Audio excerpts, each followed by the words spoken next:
All right, so I was doing some work for a client last week, and they have a server with a tape drive backup, and then they actually have an online backup as well.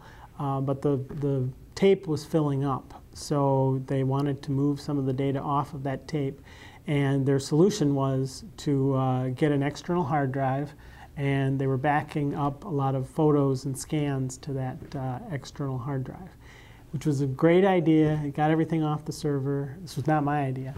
But as happens with hard drives, external hard drives and internal hard drives, and whether it's in your server or sitting in an outside box, the hard drive crashed. And they're dealing with a lot of issues right now that all this stuff that they took off of their nightly backup onto tape and their offsite backup is now backed up to a hard drive that failed, and they may need to replace or have the data restored from this external hard drive, which is probably going to be $500 to $1,000, which probably they could have spent that money paying for backup.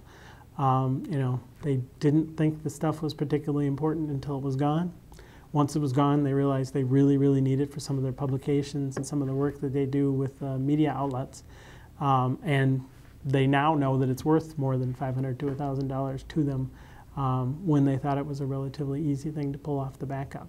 So, I know there's a lot of organizations that don't have $500 or $1,000, but for larger organizations, it's really critical to have a couple copies of what you're working on, and to have an off-site backup in case something happens in the office, an electrical problem, somebody breaks in and steals something, or a fire, something like that.